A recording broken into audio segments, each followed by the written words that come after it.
إيتاء الزكاة وصوم رمضان وحج البيت من استطاع إليه سبيلا. شهادة أن لا إله إلا الله وأن محمد رسول الله. لا أعبد في الكون إلا الله ورسولي للبشر هدى. بني الإسلام على خمسة أركان في الدين: صوم وصلاة وزكاة حج والشهادتين. وأكلم ربي خمسا: أطهر بدني بصلاة، بوضوئي، بركوعي، بخشوعي دوما ألقى. بني الإسلام على خمسة أركان في الدين: صوم وصلاة وزكاة حج والشهادتين. شهادة أن لا إله إلا الله وأن محمد رسول الله. إقامة الصلاة، إيتاء الزكاة وصوم رمضان وحج البيت من استطاع إليه سبيلا. وأنمي مالي بزكاتي، أطهره برضا الله. للفقراء المساكين أعطيهم حقا لله.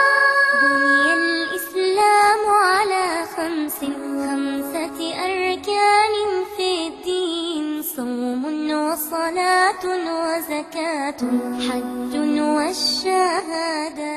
بني الإسلام على خمسة أركان في الدين: صوم وصلاة وزكاة حج والشهادتين.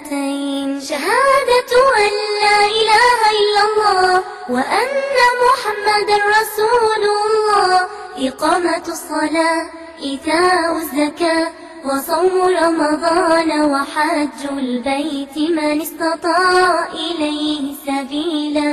شهادة أن لا إله إلا الله وأن محمد رسول الله. لا أعبد في الكون إلا الله ورسولي للبشر هدى. আমি এখন যে খামারের মধ্যে দাঁড়িয়ে আছি সেই খামারটি আজকে থেকে 1 বছর আগে প্রতিষ্ঠিত হয়েছে, শুরু করেছি আমরা কাজ, এখনও কাজ চলছে যদিও। তো এই খামারে এখন বর্তমানে 72টি গরু আছে। গরুগুলো মূলত বিফ ফ্যাটেনিংয়ের জন্যে, মোটা তাজাকরণের জন্যে। এই খামারের মূল ইনকাম যাবে মাদ্রাসার মেধাবী এবং গরিব ছাত্রদের বৃত্তি প্রদানের উদ্দেশ্যে। আর এই গরু পালনের পাশাপাশি আর্থিক ইনকাম আয়ের পাশাপাশি আমরা আরও কিছু কাজ করছি, সেটা হচ্ছে গরুর গোবর থেকে আমরা বায়োগ্যাস উৎপাদন করছি। সেই বায়োগ্যাস থেকে আমরা ইলেকট্রিসিটি জেনারেট করছি। এই ইলেকট্রিসিটি দিয়ে মাদ্রাসার লোডশেডিং আওয়ার পুরোপুরিভাবে কভার করা সম্ভব। অর্থাৎ মাদ্রাসা ছাত্ররা পড়াশোনার সময় নিরবিচ্ছিন্নভাবে বিদ্যুৎ পাবে এই বায়োগ্যাস থেকে। পুরো গরুর থেকে যে বায়োগ্যাস আসবে সেই বায়োগ্যাস দিয়ে মাদ্রাসার জ্বালানি, যা বর্তমানে প্রায় 2 লক্ষ টাকা, প্রায় বছরে প্রায় 2 লক্ষ টাকার জ্বালানি রান্না করার জন্য ব্যয় হয়, সেই 2 লক্ষ টাকার সাশ্রয় হবে। সেই সাথে মাদ্রাসার পুরো বিদ্যুৎটাই আমরা এখান থেকে বায়োগ্যাসের থেকে যে জেনারেটরের মাধ্যমে আমরা সরবরাহ করতে পারবো।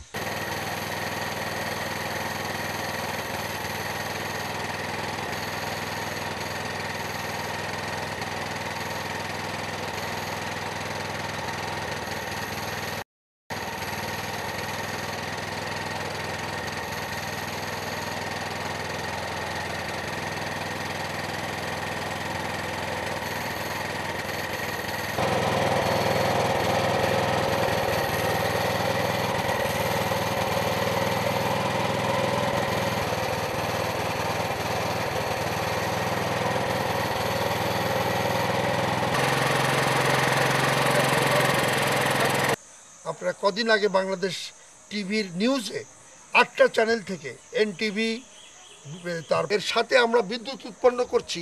এই ক্যামেরাটা যদি এখন ফোকাস করে এই জেনারেটরের ওপর, আমি 2-4টা কথা এটা বলি। এই জেনারেটরটা অরিজিনালি গ্যাস, এলপি গ্যাস এবং ন্যাচারাল গ্যাস বা প্রাকৃতিক গ্যাসে চলত। এখন আপনারা জানেন আমাদের দেশে কিন্তু প্রাকৃতিক গ্যাস কমে আসছে আস্তে আস্তে। আমরা এবং সরকার, আমরা বিশেষজ্ঞরা, সরকার সবাই বলছে যে আপনারা খোদার বাস্তে গ্যাসের উপর থেকে চাপ কমান যত পারেন, ডাইভার্সিফাই করেন এনার্জি রিসোর্স।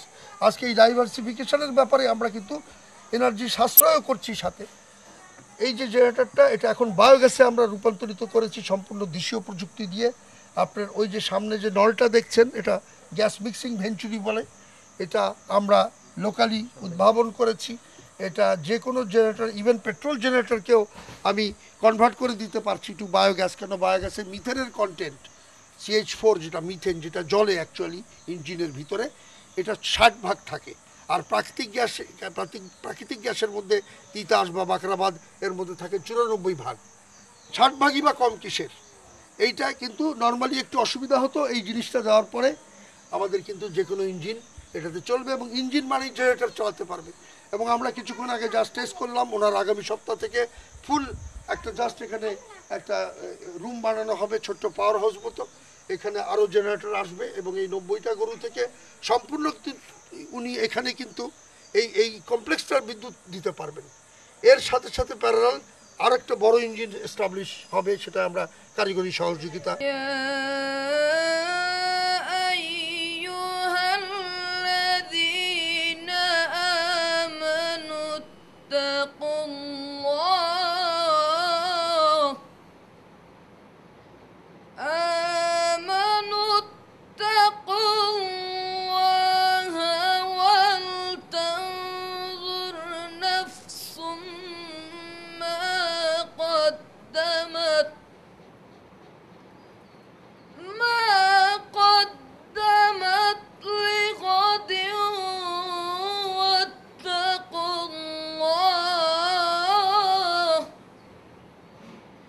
إن الله خبير بما تعملون